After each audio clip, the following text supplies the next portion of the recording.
جوشوه كان حيثي يا قل الإخوان السرتش بنام نبين بابون نهلين بين بنفش يا مري جيان آزادي جيان آزادي بسروق جيان نبي بسروق جيان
ينكو جيان الخوا خوينا خوار جانتن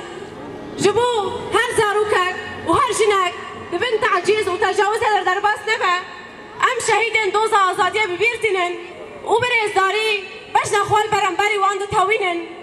هر وها گيري لاين چياي كردستانه گيري لاين آزاد ينكو 24 ساعتان بين آفر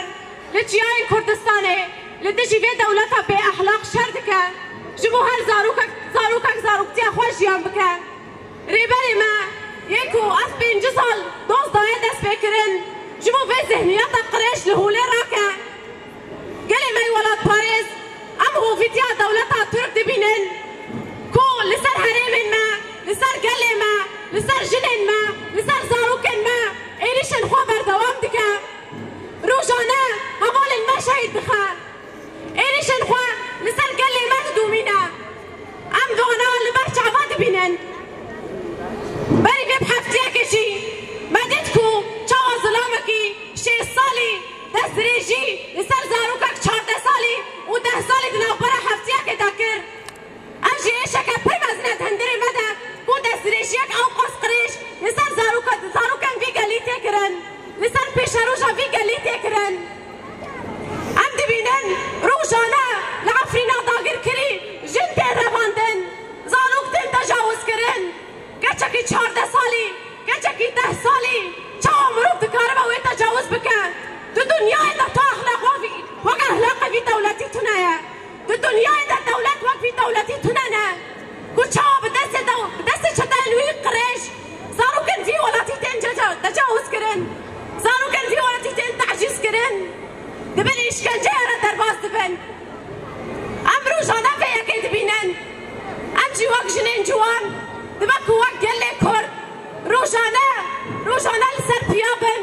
فيتشتي شر مزار بكن زاروكن منا زاروكن في قلينا زاروكن في ولاتينا وقت جنين جوان بس لوقانا حملية ما جن جيان آزادي ياكو جمو آزادية هر جنكي جمو آزادية هر زاروككي ما ضيت اس بكرن أمي بفي سلوغاني في دولتي تيك ببن وفكرنا انطلق منذ أن أطلق نواته القائد عبد الله أوجلان منذ 50 عاما ونحن نناضل من أجل الفكر من أجل ترسيخ الديمقراطية وأخوة الشعوب ولكن في مسار هذه الثورة ومسار هذا الفكر رأينا الكثير من العراقيل التي تمت خلال هذه الثورة، وأبرزها من قبل الفاشي أردوغان الذي يحاول عرقلة المشروع الكردي وأخوة الشعوب، وما زال صراعه مع الأكراد دائما وكل من التف حولهم. نحن اليوم في القرن 21، في قرن الحريات، في قرن الديمقراطية التي تنادي بها العالم، ولكن هل أنظار العالم التفتت إلى مناطق عفرين وإلى المناطق المحتلة الأخرى؟ نرى كل الانتهاكات في مناطق عفرين والمناطق المحتلة الأخرى،